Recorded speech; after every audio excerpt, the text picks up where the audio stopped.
Hello everyone, welcome to Legacy Academy. Everybody knows that the G20 summit is happening in India, and G20 is a very important and a very prestigious summit that India is heading. And we all know that India is the president of this particular summit that's happening from the September 9th and the September 10th in India all over the country. This year, that is 2023, Indian government is about to hold 100 important summits in 100 different cities in India. So in this context, we're talking about the G20, and you would have heard a lot about G20. When was it started? Who were the members? And you all know that the G20 has 19 member countries plus EU, which exceeds the number of 20. See, remember, G20 doesn't have just 20 countries. UPSC will for sure trick you by asking a question. G20 has 20 countries in it. Okay, G20 doesn't have 20 countries. Okay, but in this video, we will talk about the history of G20. When was it started? And from its inception in the year 2009 till 2023, where were the important summits held and what were the outcomes of this particular summit? So this video for the next 10 or 15 minutes will give you an overview about the entire summits that has happened around the world. So this year the summit is happening in India. Clear? The next year summit will be happening in Brazil. So Brazil will be hosting the 2024 G20 summit. 2023 G20 summit is being hosted and presided by India. So let's begin. So from 2008 to 2023, okay, so where were the G20 summits held? So in what context are we talking about this? We already know that the G20 summit is happening in India. Okay, India is the president of this particular G20. That is an important reason. That's the main reason why. That is the context in which we are discussing this particular topic. Okay, let's start. The first G20 in the year 2008. In the year 2008, the first G20 was held in Washington, that is United States of America. See what happened, what was the backdrop in the year 2008? If you remember, 2008 and 2009, the entire world went through an economic crisis, and we call it as GFC, that is global financial crisis. This is also called as subprime crisis. Okay, it is also called as subprime crisis. Why did this crisis actually emerge? So what happened? Just a brief idea about it. See, subprime, if you talk about subprime are a group of borrowers, okay, some group of borrowers who were not capable of returning back the money to the banks. So what did the banks do in the United States from 2005 2006 onwards is that US banks believed the subprime lenders, the subprime borrowers of today will be the prime borrowers of tomorrow, which means if the people don't have money today to repay bank loan, for sure they will have the money in the coming years, because the US economy was doing really, really good. It was in the phase of boom. So during this phase, the subprime borrowers of today will be the prime borrowers of tomorrow, having this hope. Okay, the bank started lending money to these subprime borrowers. Okay, subprime borrowers took money, and over a period of time, by 2008 2009, by 2008 we are talking about, the financial situation was so bad that these people defaulted on their loans. Okay, they couldn't repay back the loans, and finally in the year 2008 there was a huge nexus happening between the banks, the insurance companies, and the credit rating agencies. So this nexus, okay, became in a public domain when Lehman Brothers came out and said that the entire US the banks which had given a lot of loans to these subprime customers will be defaulting. So this gave rise to, in the entire United States and a lot of European countries, this gave rise to an economic crisis, and we call this as global financial crisis and also subprime crisis. Clear? See, this subprime crisis had a ripple effect. Not only in the North America, this had a very bad effect even in Europe and some parts of Asia. But India was very much saved from the global financial crisis, because the RBI had given out a notification that the Indian government and also the Indian firms will not be buying anything from the US with respect to the financial bonds. So there were bonds which were auctioned, the assets were converted into the shares and the bonds, and those bonds were auctioned, and the Indian government said that the RBI said that the government will not be buying any of these bonds. But some of the countries in the Europe, some of the countries in the North America bought these bonds from the US. Because of that, they went through a very bad financial crisis in the year 2008. So this financial crisis of 2008, a recession for that matter, continued till 2012 and 2014. Okay, though India was not much affected because of this, but the entire economy, the global economy slowed down. Because of that, India also had to face some bit of economic depression or economic slowdown. So with this background, the most advanced countries, the 19 countries along with the EU came out with a proposal that we are setting up something called as G20 countries. So this G20, with this background, on the backdrop of global financial crisis, an organization emerged, and that is called as G20.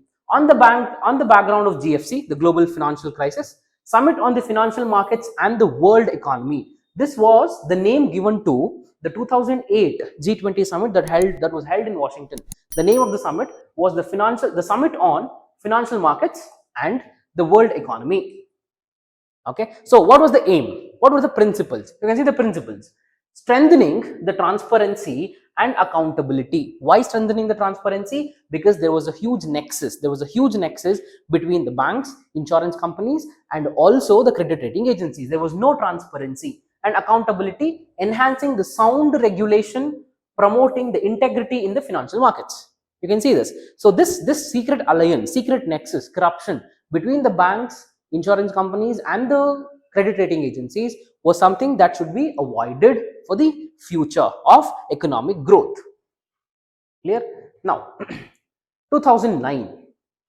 In the year 2009, the G20 summit was held in UK, that is London. The G20 countries together provided $5 trillion in the stimulus. So all the G20 countries, because these are the countries which are considered to be the most advanced countries in the world. So these countries came together, they came out and they had a fund of $5 trillion as a fiscal stimulus, as a stimulus package to the IMF. Okay, these people contributed it to the IMF, and they also said that they promised to strengthen the role of IMF in the global financial monitoring. So IMF, the power of the IMF to monitor the entire world's economy was something that should be strengthened. So by giving these $5 trillion, the G20 countries assured IMF, that is International Monetary Fund, that the strength of the IMF will be enhanced by the support of this $5 trillion as a fiscal package. So this is something that happened in the year 2009. 2010, the summit was held in Canada. The advanced economies agreed to cut their deficits, by half by 2023, which means we will not be spending, we will not be borrowing much from the IMF, we will not be borrowing and will not be spending more.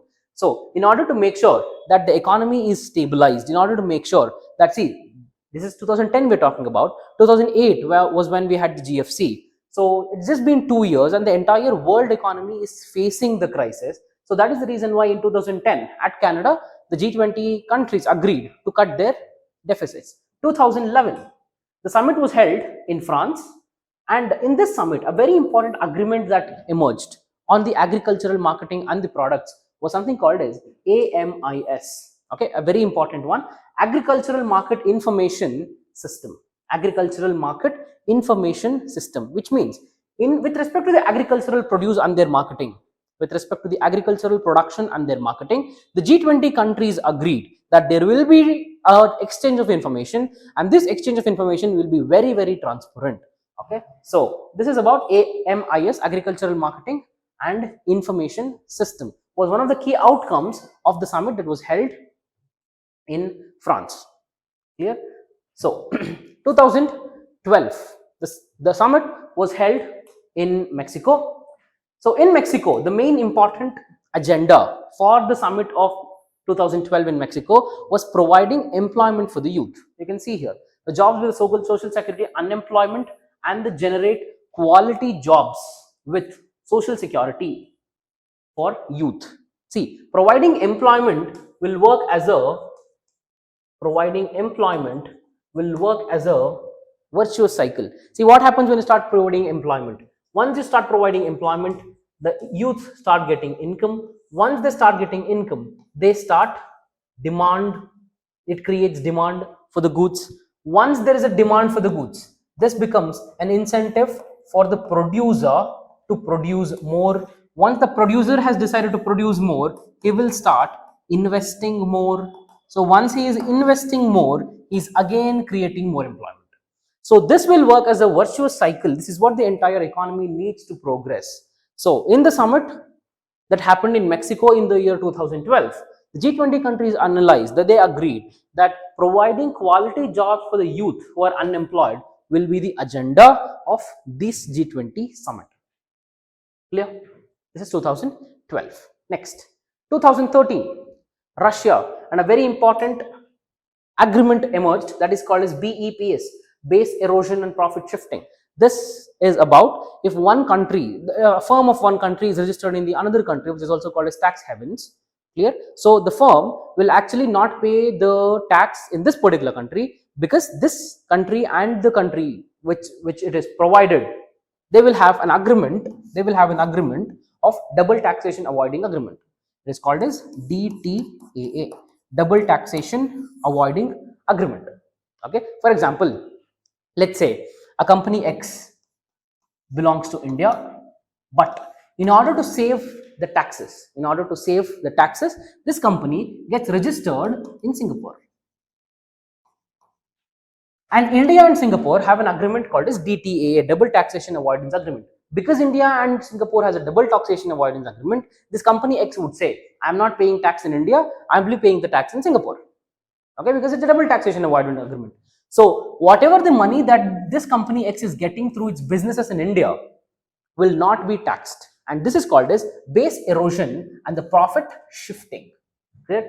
In order to avoid such firms from shifting their capital and evading from the taxation is called as base erosion and profit shifting. So these G20 countries in the year 2013 in Russia came out with the framework where they wanted to avoid such phenomena from happening, such tax evasion mechanisms from taking place. This is 2013. Fast forward to 2016. 2016 agreement, 2016 G20 summit that happened in China came out with the proposal of sustainable development goals. Okay, sustainable development goals were endorsed in the year 2016 and they agreed by 2030 the 17 sustainable development goals that are there, 17 sustainable development goals that are there will be adhered by all the G20 countries. Okay, so this is about 2016. Next, 2019, Japan. So in the year 2019, the most important statement from the leaders came regarding the exploitation of the internet for terrorism. If you can see, from 2008 till 2019 and even 2023, the issues that the G20 countries address will be the most pressing issues in the previous year. So misuse of the internet for the terrorism, for terror financing, and they also came out with something called as violent extremism conducive to terrorism. Okay, they urged an online platform not to facilitate terrorism.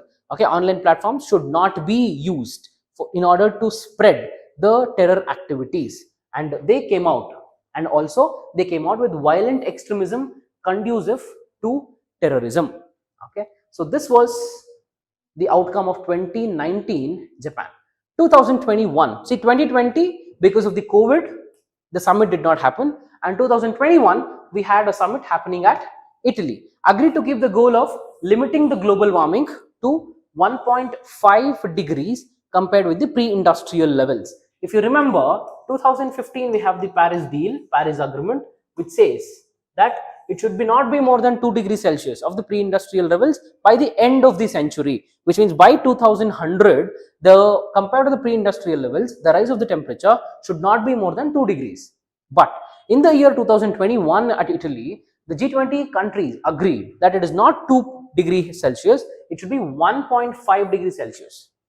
Clear? So, which means 2021, it was not on the economy, but it was on the environment. 2022, Indonesia. So this was the first summit after the Russian aggression on Ukraine. After Russia invaded Ukraine, this was the first summit. And after the COVID, this is the first summit where all the G20 members attended. Okay, all the G20 members attended. Okay, so all the G20 countries condemned the Russian invasion on Ukraine. Okay, you can see this also. Because of this Russian invasion on Ukraine, there was a lot of disruption that happened with respect to the world economy. That is the reason why the entire G20 countries condemned this move. So 2023, it's happening in India, and let's hope that the consensus are built and the entire world, the G20 countries, that is 19 countries along with the European Union, agrees on something that is concrete for the world peace and prosperity. That's it for the day. If you have liked the video, hit the like button and subscribe to the Legacy IAS YouTube channel for more such enriching content. Have a nice day. Thank you.